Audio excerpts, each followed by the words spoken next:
सो अभी तक हमने देखा कि चोयुल तैयार है हैना की हेल्प कराने के लिए, इसलिए बोलता है कि मैं अंकल के सोते ही आपको बुला लूँगा।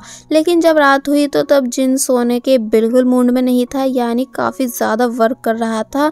इसलिए चोयुल बार बार जिन के पास आकर उससे सोने को कहता है।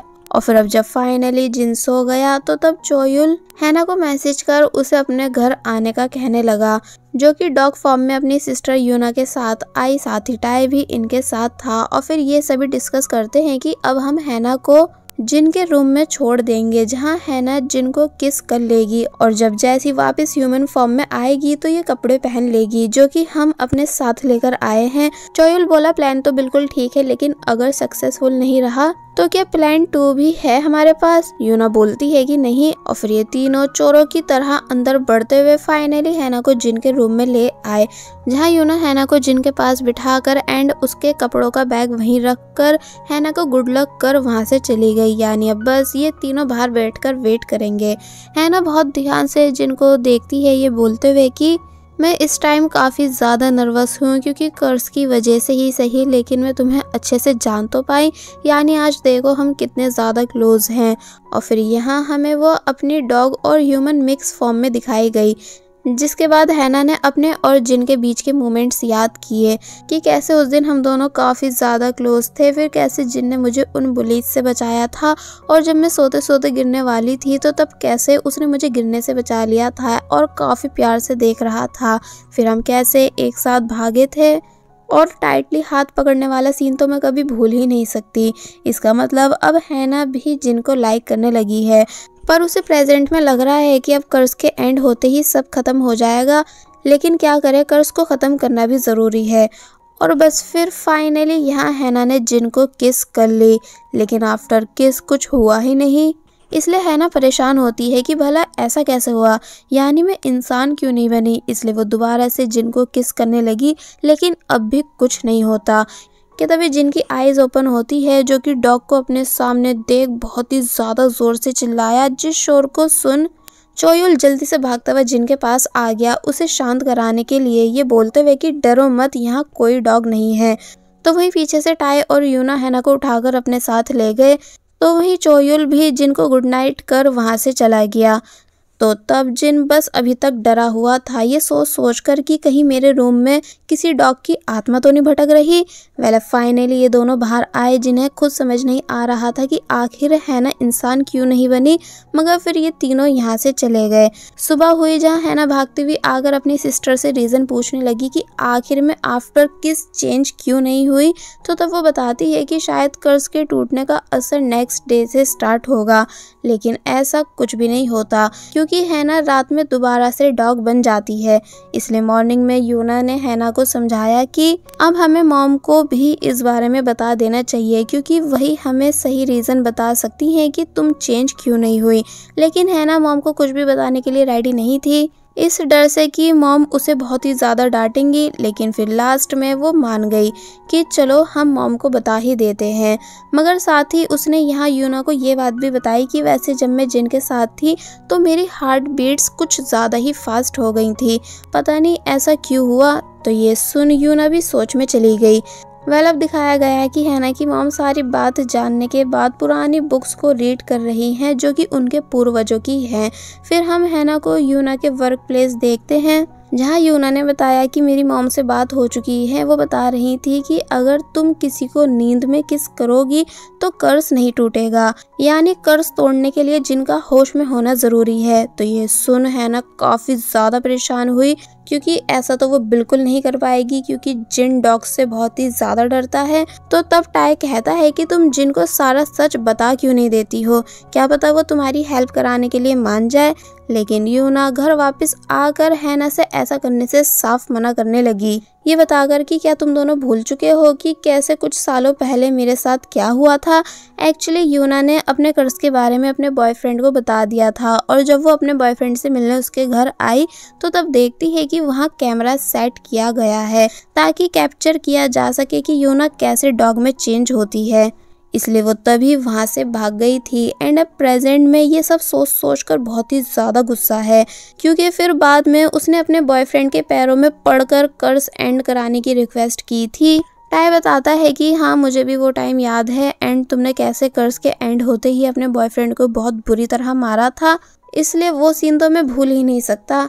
यूना आगे बोलती है कि चाहे मैथ वाला हो या फिर हिस्ट्री वाला, तुमको कभी किसी लड़के पर ट्रस्ट नहीं करना है और अब सिर्फ एक ही रास्ता है कर्स को दूर करने का कि तुम जिनके डॉग फोबिया को दूर करो।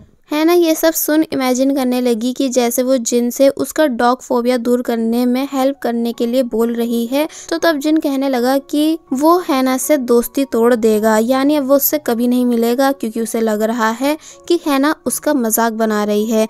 इसलिए प्रेजेंट में हैना कहने लगी कि नहीं मैं ऐसा नहीं कर पाऊंगी, यानी जिन बहुत ही ज्यादा हर्ट होगा।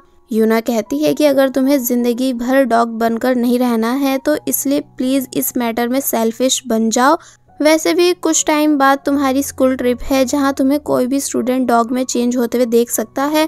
बट हैना का मूड बिल्कुल भी सही नहीं था। तो तब टाई पूछता है कि कहीं तुम जिन को पसंद तो नहीं करने लगी जो उसकी फीलिंग्स की इतनी ज्यादा फिक्र कर रही हो। यूना बोलेगी हाँ वैसे ये बात सच तो नहीं, क्योंकि कल तुम्हारी उसके सामने हार्ट बीट्स भी फास्ट हो गई थी। बट हैना घबराकर साफ इनकार कर देती है कि नहीं नहीं ऐसा बिल्कुल भी नहीं। और फिर ठीक 12 बजते ही वो डॉग में चेंज हो गई एंड गुस्से में लेग पीस खाने लगी क्योंकि उसे बिल्कुल समझ नहीं आ रहा है कि अब वो आगे करे तो करे क्या। वेल अब नेक्स्ट डे स्कूल में सभी स्टूडेंट्स एग्ज़ाम के लिए रेडी थे और अब जैसे एग्ज़ाम स्टार्ट हुआ तो तब उसको सभी स्टूडेंट्स ने काफ़ी अच्छे से दिया। जब हैना सभी के पेपर पर स्टैंप लगाने आई तो तब जिन उसे काफ़ी प्यार से देखता है। आफ्टर एग्ज़ाम सभी गर्ल्स जिनसे एग्ज़ाम के बारे में डिस्कस कर रही थी, बट जिन का सारा फोकस सिर्फ हैना पर था जो कि वो भी उसे देख रही है। जिसके बाद अब फाइनली ये दोनों बस स्टॉप पर मिले। हैना की चेन नोटिस कर कहने लगी कि अरे वाह क्या ये अभी तक तुम्हारे पास है। और फिर बातों बातों में पूछती है कि वैसे अगर आप माइंड नहीं करो तो क्या प्लीज मैं जान सकती हूँ कि आप आखिर क्यों डॉग से इतना ज्यादा डरते हो। तो तब जिन बताने लगा इसलिए क्योंकि मुझे उन पर बिल्कुल ट्रस्ट नहीं, यानी डॉग्स मेरे लिए ऐसे हैं जैसे कोई टाइगर हो जिन पर कभी भी ट्रस्ट नहीं किया जा सकता है। और फिर हैना को याद दिलाता है कि तुम्हें वो दिन याद है जब स्केप रूम में तुमने मेरे बाल पकड़कर खींचे थे क्योंकि तुम मदद के लिए चिल्ला रही थी, लेकिन मैं ऐसा नहीं कर सकता हूँ। यानी जब भी डरता हूँ तो ये हॉरिबल फीलिंग बस अपने तक ही रखता हूँ, जबकि मुझे किसी के साथ और हेल्प की ज़रूरत है जो कि मुझे समझ सके। तो ये सुन हैना काफ़ी ध्यान से जिन को देखने लगी कि जिन अपने डॉग फोबिया से कितना ज़्यादा डिस्टर्ब है।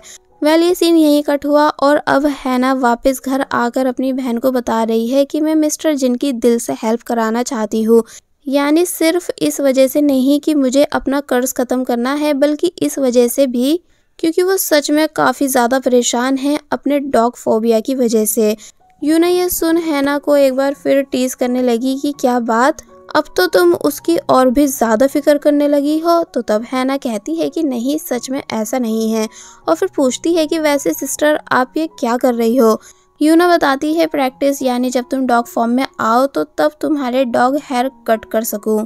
कि तभी उसने गलती से लेज़र गलत चला दी, इसलिए देख हैना ने साफ इनकार कर दिया कि नहीं मैं आपसे बाल नहीं कटवाने वाली, और फिर तभी वहाँ से भाग जाती है। वेल अब नेक्स्ट सीन में हैना ने जिनसे आफ्टर स्कूल मिलने का पूछा, ये बताकर कि मैं आपकी हेल्प कराना चाहती हूँ डॉग फोबिया ख़त्म करने के लिए। प्लीज़ आप मुझे और मेरी बातों को गलत मत समझना, मुझे अच्छा नहीं लगता जब आपको डॉग से प्रॉब्लम होती है। तो तब पहले तो वो कुछ सोचने लगा, लेकिन फिर मान गया कि चलो ट्राई करके देखते हैं, यानी मैं रेडी हूँ। तो ये सुन हैना बहुत ही ज़्यादा खुश हुई क्योंकि उसे लगा था कि जिन साफ मना कर देगा, इसलिए डांस करते हुए वहाँ से चली जाती है। तो तब जिन उसकी ये सब हरकतें देख स्माइल करने लगा क्योंकि अब भला वो मना कैसे करता, क्योंकि उसे तो खुद बहाने चाहिए होते हैं हैना के साथ टाइम स्पेंड करने के लिए। वेल अब नेक्स्ट सीन में जिन हैना से मिलने से पहले इमेजिन कर रहा है कि हैना उसके फोबिया को कैसे दूर कराएगी, यानी कहीं बहुत सारे डॉग्स को एक साथ मेरे सामने तो नहीं बुला लेगी। अगर ऐसा हुआ तो मैं तो वहीं बेहोश हो जाऊंगा। इसलिए सोचने लगा कि मुझे हैना से मिलने जाना चाहिए भी कि नहीं। लेकिन जब जैसे वो हैना से मिला तो तब वो जिन से बिल्कुल भी मुश्किल टास्क नहीं कराती, बल्कि स्टार्टिंग में बस 5 सेकंड्स डॉग की आईज में देखने का बोलती है। जो भी जिन से नहीं हुआ, बट हैना को लगा कि जिन ने कर लिया। फिर रास्ते में चलते चलते हैना ने डॉग्स के बारे में समझाया कि देखो, डॉग्स सिर्फ प्यार के प्यासे होते हैं। लेकिन जब जब जिन डॉग्स को देख रहा था तो कभी कोई उस पर भौंक रहा था तो कभी कोई डॉग दूसरे डॉग को काट रहा था। इसलिए जिन कंफ्यूज हुआ कि भला ये कहाँ से मासूम है। तो तब हैना जिन से ये सब नहीं देखने का बोलकर अपने साथ ले गई, जहां अब ये बैठकर दोनों बातें करने लगे। हैना कहती है कि आप ठीक मेरे एक वीक स्टूडेंट की तरह लग रहे हो। तो तब वो उसकी बातों पर हंसने लगा कि तभी देखता है कि सामने से एक डॉग फुल स्पीड से उसकी तरफ आ रहा है, जिस वजह से जिनकी बहुत बुरी हालत हुई, यानी उसे अपना बचपन याद आया। जब ठीक ऐसे ही एक डॉग उस पर अटैक करने आ रहा था तो तब उस टाइम जिन सिर्फ 10 साल का एक छोटा बच्चा था, जो कि काफी ज्यादा बुरी तरह डर गया था। इसलिए प्रेजेंट में भी जिनकी ये नज़ारा देख बुरी हालत है। लेकिन तभी डॉग के आने से पहले हैना जिनको जैकेट में हाइड कर लेती है, ये बोलते हुए कि डरो मत, अब तुम बिल्कुल सेफ हो। ये हमारा छोटा सा घर है जहाँ तुम्हें कभी कोई नुकसान नहीं पहुँचा पाएगा। जिन इमोशनल होकर हैना की तरफ देखने लगा, जो कि मुस्कुरा रही थी ताकि जिन को रिलैक्स फील करा सके। तो वही डॉग का ऑनर अपने डॉग को वहां से ले गया, जिसके बाद अब जाकर जिन को शांति मिली। इसलिए वो भी हैना को काफी प्यार से देखने लगा। और बस फिर इसी सीन के साथ पार्ट 8 यहीं पर एंड हो जाता है।